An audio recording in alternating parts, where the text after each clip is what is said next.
마태복음 17장 1절로 13절까지의 말씀.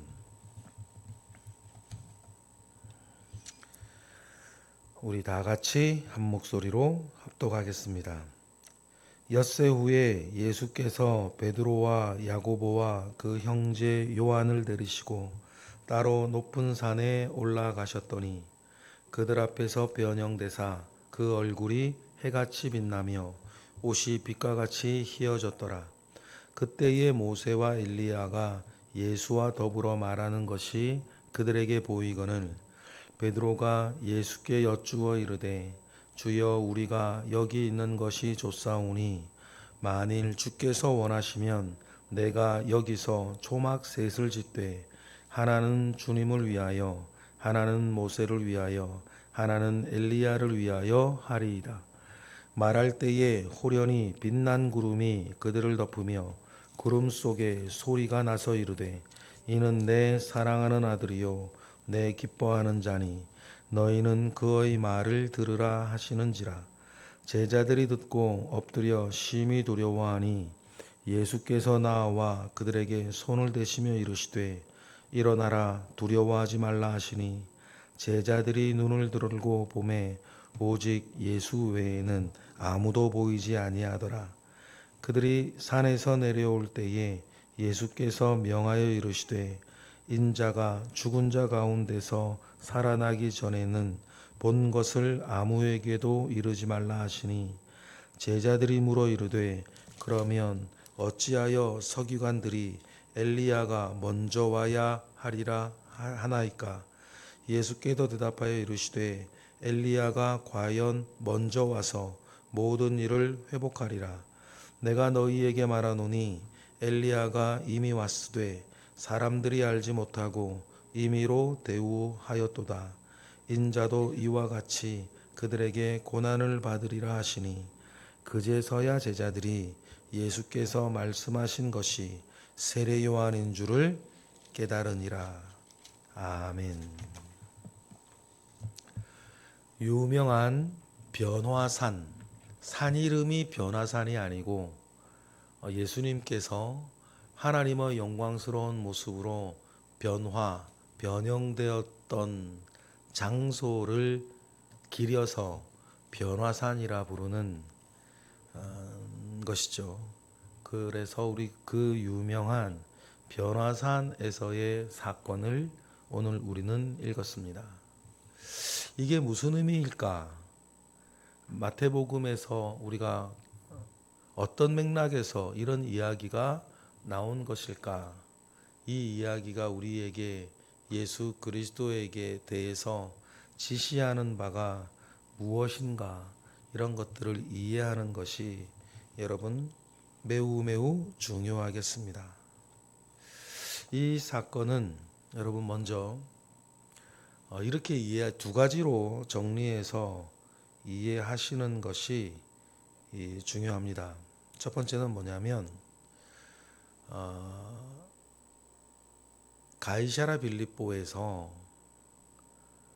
너희는 나를 누구라고 하느냐 라고 주님이 물으시고 베드로가 대답하고 제자들이 동의한 주는 그리스도시요 살아계신 하나님의 아들이십니다 라고 하는 신앙 고백에 대한 예수님의 응답입니다.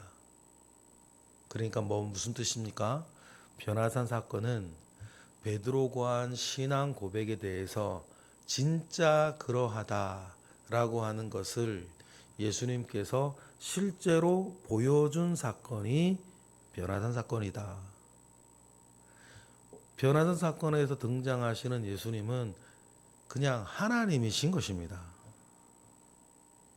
그리고 두 번째 변화산 사건의 의미를 우리가 헤아릴 때에 젖을 먹던 신앙에서 이제 단단한 음식을 먹을 수 있는 장성한 신앙으로 베드로를 비롯한 제자들이 자라나야 되는데 그때 그들이 자라나지 못하는 이유는 자기 부인을 못하기 때문이었고, 자기 부인을 못하는 이유는 하나님의 일을 생각하지 않고 자꾸만 자기들과 예수 그리스도 주변에 일어나는 일들을 사람의 일로 자꾸만 본단 말이에요. 그러니 변화산에서 예수님은 자기가 하고 있는 이 모든 일이 사람의 일이 아니라 하나님의 것이라고 하는 것, 하나님의 일이라고 하는 것을 여러분 보여주는 사건이 변화산 사건이에요. 그 큰 변화산 사건의 이 의미를 파악한 후에 이 변화산이 어딘지 뭐 하나하나 조각조각의 의미가 무엇인지를 묵상하고 깨달아가는 것이 중요해요. 그래서 여러분 우리가 성경을 읽고 큐티하고 묵상할 때에 가장 중요한 것은 마태복음이면 마태복음의 흐름 속에서 이 이야기가 왜 필요했고 무엇을 의미하는지를 아는 것, 그것이 중요하다는 사실입니다. 그러면 변화산 사건이 의미하는 바가 그렇게 중요한 의미다라고 하는 것을 두 개의 골격을 가지고 일단은 우리가 그 내용을 좀 더 살펴볼 것인데, 먼저 1절을 보면 마태복음에서는 잘 나오지 않는 특이한 표현법이 하나 나오는데, 그게 뭐냐면 엿새 후에라고 정확한 날짜를 알려주는 것입니다. 마태복음은 곧 이렇게 얘기했어요. 곧 그 일 후에, 그 일 뒤에, 직후에, 그때에, 이렇게 애매모호한 표현으로 이렇게 다음 사건을 이어가는 것이 마태복음의 다음 사건을 잇는 보통의 표현법인데, 17장 1절에 보면 정확하게 엿새 후라 그렇게 말을 하세요. 이 말을 그러니까 엿새 후가 어떤 의미, 그런 것보다 더 중요한 것은 뭐냐면 마태복음을 기록하는 마태의 입장에서 가이사랴 빌립보에서의 신앙 고백과 그 뒤에 일어나는 이 변화산 사건은 날짜를 기억해야 할 만큼 어떤 일이었다? 중요한 일이었다는 거예요. 우리 17장 1절 읽어보겠습니다. 시작. 엿새 후에 예수께서 베드로와 야고보와 그 형제 요한을 데리시고 따로 높은 산에 올라가셨더니, 그럽니다. 그래서 엿새 후에라고 하는 표현이 나오고 높은 산이라고 나와요. 그래서 이 변화산이 어딘가라고 보았을 때 가이사랴 빌립보에서 더 북쪽으로 올라가면 있는 모든 요단강의 원류가 되어지는 그 헬몬산, 거기가 변화산이 아니겠는가 추측을 하는 것입니다. 왜냐하면 헬몬산 인근에 있는 지역에서 지금 일들이 일어나고 있거든요. 또 가이사랴 빌립보의 신앙 고백이라든지, 그리고 변화산 뒤에 이어지는 여러 예수님의 치유 사건, 이런 것들의 장소들을 보면 다 이제 헬몬산 아래쪽에 이렇게 집중되어 있으니, 이 변화산이 헬몬산에 만년설이 녹아서 흘러내리는 것이 원류인 요단강이 시작되는 곳이 있는 그 헬몬산이 아니겠는가 추측을 하고 있습니다. 그 높은 산 사이에 또 우리가 기억해야 되는 것, 예수님을 따르는 수많은 무리가 있었고 그 가운데에 부활을 보았던 500명의 사람들이 있었고 또 70명의 문도들이 있었고 그 가운데에 12명의 제자 사도들이 있었고, 그리고 나사로가 죽음 가운데에서 일어나는 거라든지, 야이로의 딸이 이 죽음에서 일어나는 것이라든지, 변화산에서 예수님께서 변형되어지는 사건이라든지, 이런 특별한 장소에만 데려고 가는 세 명의 제자들이 있었다. 그 세 명의 제자들이 베드로와 야고보와 또 요한이었다라고 하는 것을 우리는 기억을 합니다. 출애굽기 때부터 그랬습니다. 하나님은 이유는 우리가 알 수 없습니다. 그 이유는 성경에서 설명해 주지 않고 우리가 헤아려야 되는 거고, 헤아림 가운데에 기왕이면 내가 이왕 예수 믿었는데 그 500명 안에 들어가야 되지 않겠냐, 그 무리들 속에서. 영적으로 말하는 겁니다. 그리고 기왕이면 500명 중에서도 70명 안에 들어가는 사람 되어야 되지 않겠냐. 그 70명 중에서도 기왕이면 내가 예수 믿었으니 12명 안에 들어가야 되지 않겠냐. 그리고 내 기왕에 예수 믿었으면 내가 받는 은혜들이 그 12명 중에서도 이 3명 안에 들어가야 되지 않겠냐 라고 하는 여러분, 꿈을 가지시기를 바라요. 이 순서는 뭐냐면 내가 예수 그리스도와 얼마나 친밀함 가운데 있느냐, 깊은 은혜를 서로 나눌 수 있는 관계 가운데 있느냐라고 하는 것입니다. 그러니 여러분, 우리가 예수를 믿었으니 그 은혜 가운데 있기를 바랍니다. 그들 가운데에 예수님이 2절처럼 변해요. 우리 2절 읽어볼까요? 시작. 그들 앞에서 변형되사 그 얼굴이 해같이 빛나며 옷이 빛과 같이 희어졌더라 라고 합니다. 그래서 예수님께서 간단하게 얘기하면 마치 천사의 모습처럼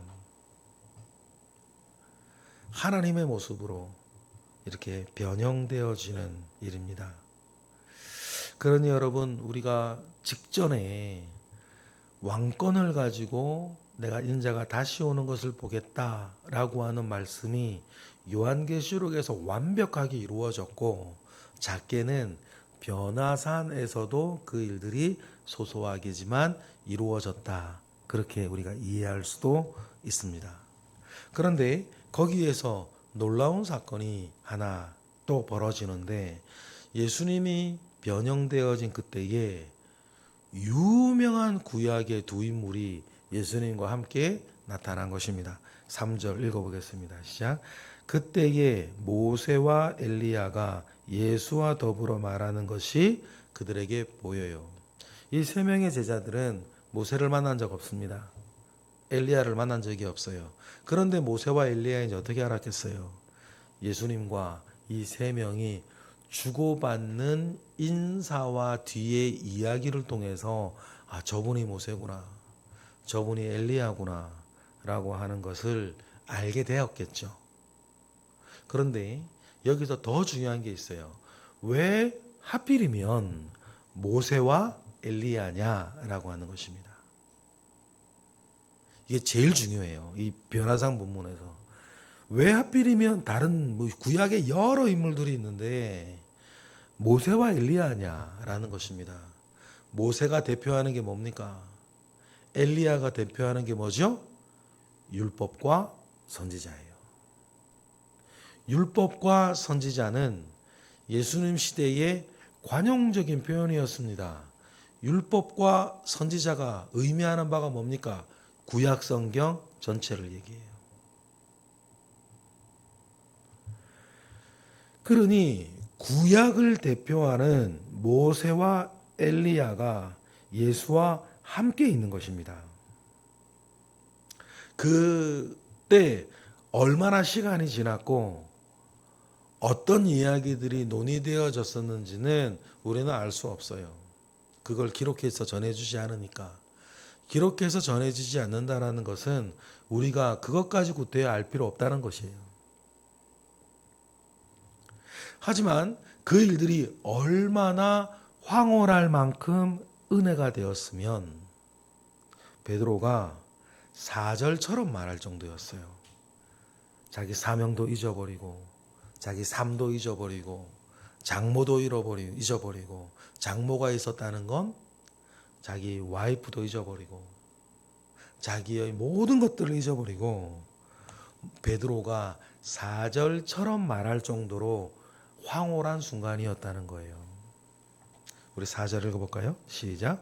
베드로가 예수께 여쭈어 이르되 주여 우리가 여기 있는 것이 좋사오니 만일 주께서 원하시면 내가 여기서 초막셋을 짓되 하나는 주님을 위하여 하나는 모세를 위하여 하나는 엘리야를 위하여 하리이다.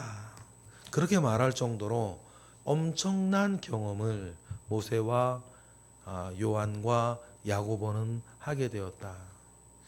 이 본문 읽을 때마다 아주 부럽죠. 저도 부러워요. 이런 은혜 나도 맛보았으면 좋겠다. 그런데 우리가 신앙생활하면서 여러분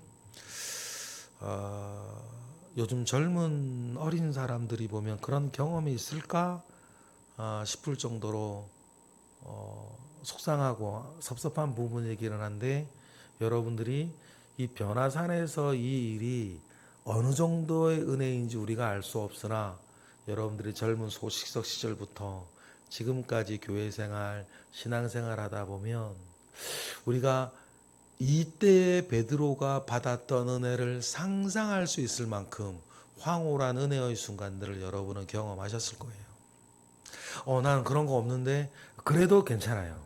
중요한 건 경험이 아니라 그 믿음이니까. 그러나 정말 많은 분들이 신앙생활하면서 오늘 베드로가 말하는 것과 같은 그 황홀한 은혜의 순간, 그 경험들을 가지고 계십니다. 그때에 마태복음에 예수님의 세례를 받을 때라든지 예수님 하나님 하늘의 하나님께서 직접 이렇게 예수를 증거해 주시는 일들이 몇 번 나오죠. 이때에도 하나님께서 5절과 같이 말씀하시는데 하나님이 뭐 세례 때도 마찬가지인데 그냥 말씀하시는 게 아니라 이사야 42장의 말씀을 이용하셔서 예수가 누구시고 너희들이 어떻게 해야 된다라고 하는 중요한 말씀을 하나 하세요. 5절 읽어볼까요? 시작. 말할 때에 호련히 빛난 구름이 그들을 덮으며 구름 속에서 소리가 나서 이르되 이는 내 사랑하는 아들이요 내 기뻐하는 자니 너희는 그의 말을 들으라. 이사야 42장의 말씀이죠. 이는 내 기뻐하는 자요 내 사랑하는 자다. 메시아 고백이에요. 그리고는 중요한 말씀을 하나님이 하시는데 너희는 그의 말을 들으라. 베드로의 여러 가지 초막셋 이런 얘기하지 말고 그의 이야기 예수의 말을 들으라. 하늘의 소리가 나니 제자들이 두려워서 엎드렸고 그때 예수님께서 손을 대시고 두려워하지 마라 일어나라 라고 격려하시며 일으켜 세우시는데 너희는 그의 말을 들으라 라고 하는 것에 대한 뚜렷한 증거, 모세 구약을 대표하는 율법을 대표하는 모세, 선지서를 대표하는 엘리야가 너희는 그의 말을 들으라 라고 하는 하나님의 말씀 뒤에 일어나 보니까 8절처럼 되어 있는 거예요. 8절 우리 읽어보겠습니다. 시작.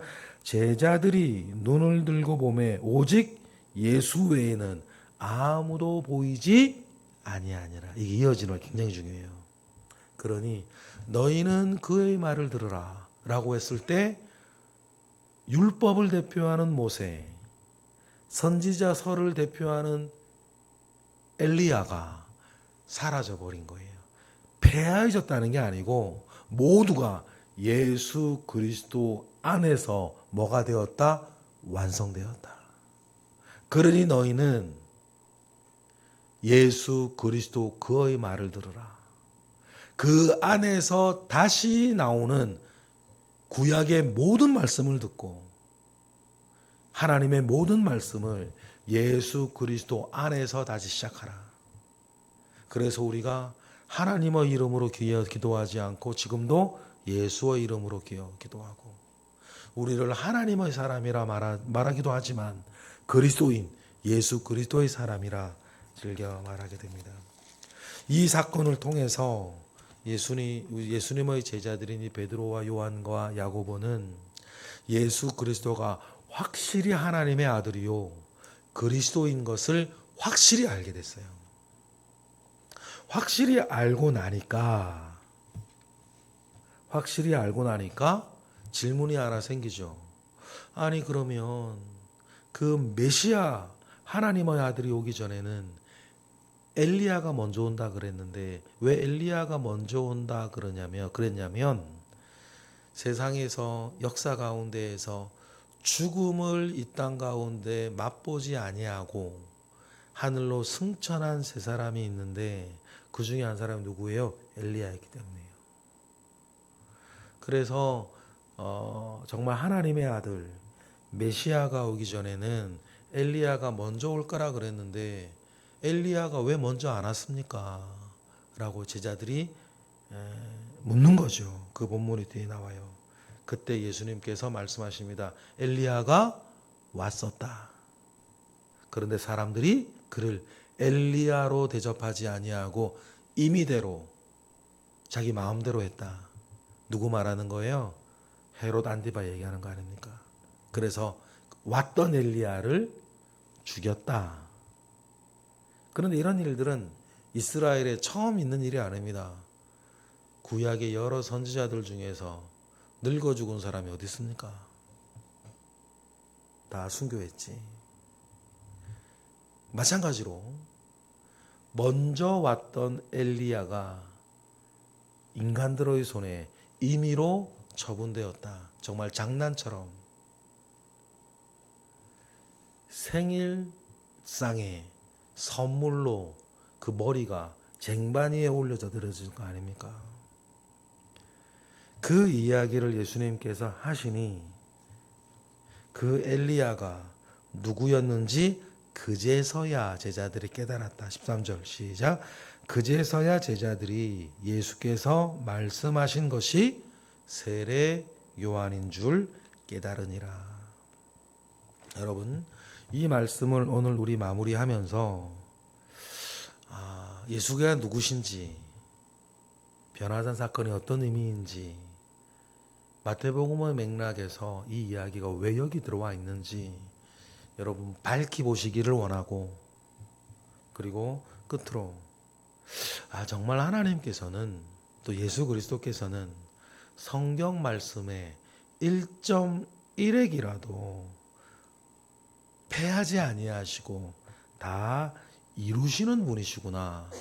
예수 그리스도도 그런 분이시구나 라고 하는 것을 기억하셨으면 좋겠고, 모세도 엘리야도 그랬던 것처럼 주님께서 말씀하신 것처럼 하나님은 죽은 자의 하나님이 아니라 산 자의 하나님이시로구나.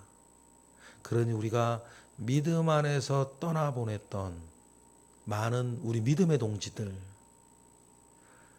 아브라함이나 이삭이나 야곱이나 요셉이나 모세나 엘리야나 우리가 가까이에 함께 믿음을 공유하며 함께 살아갔던 믿음의 동지들, 지금 하나님의 품 안에 어떻게 돼 있다?